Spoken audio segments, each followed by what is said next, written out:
I am going to tell you a story. This happened many years ago in a small village in Karnataka.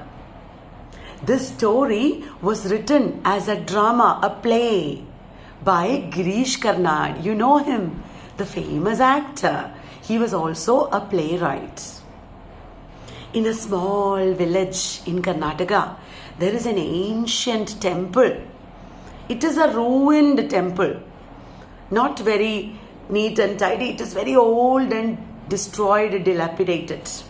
There, one playwright is sitting. He is cursed. He is not supposed to sleep that night. If he falls asleep that night, he will die. Why is that?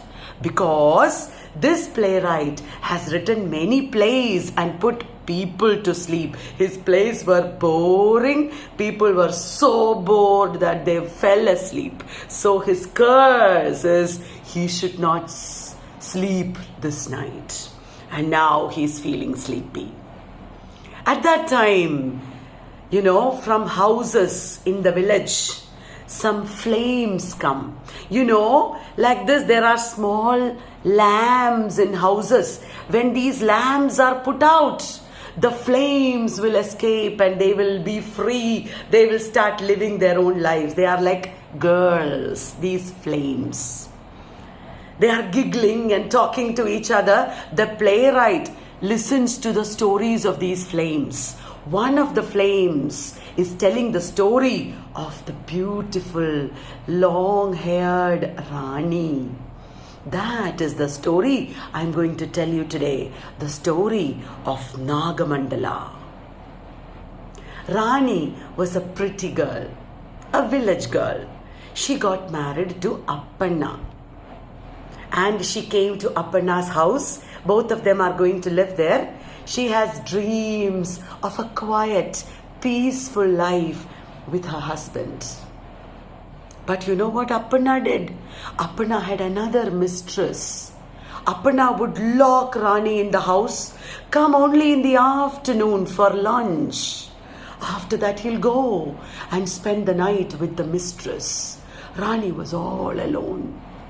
And she was so sad. She longed for the love of her husband.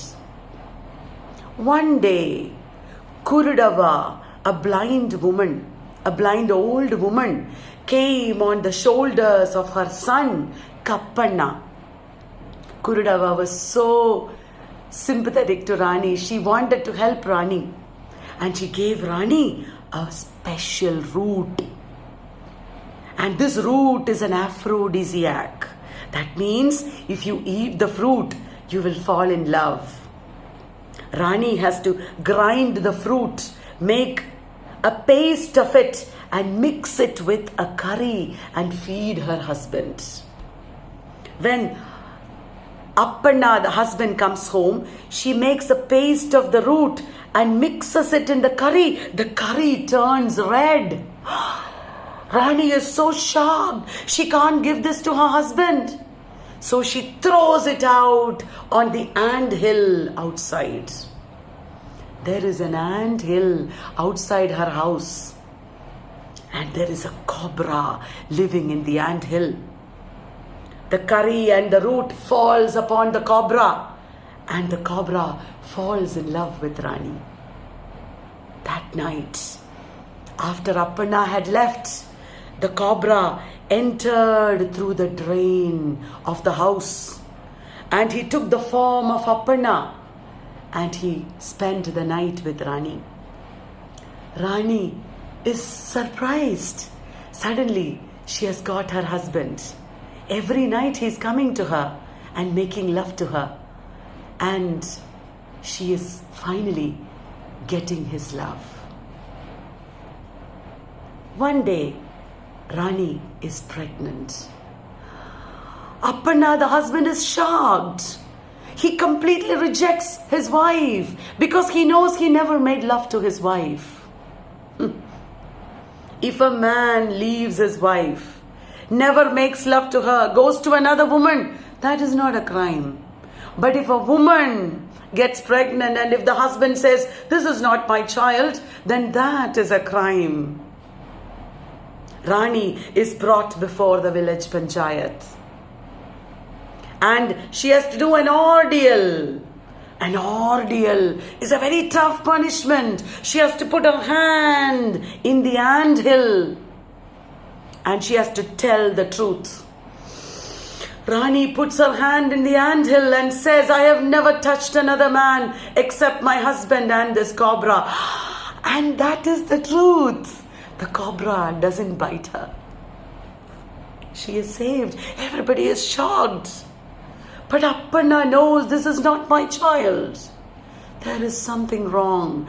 He hides and looks at what is happening with Rani at night. Of course, the door is locked, but he sees the cobra emerge from the anthill, get in through the drain, take the form of Appanna and sleep with Rani. The real Appanna is shocked. You are shocked. Everybody is shocked. Now what will happen? The playwright intervenes. The playwright is giving more than one ending now.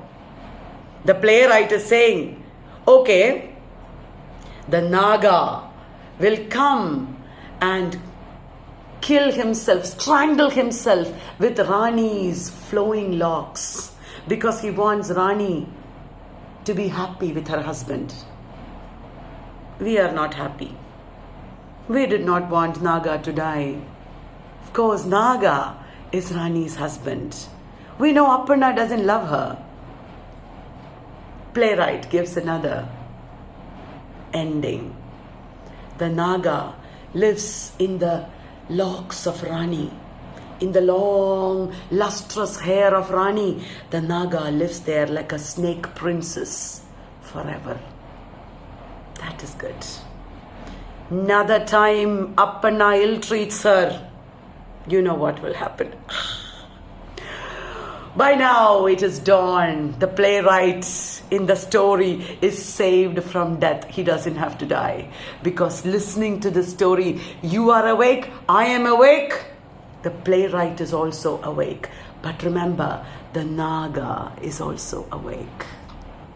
That is the Nagamandala by Girish Karnad. I hope you liked this story. If you liked it, you can read the play.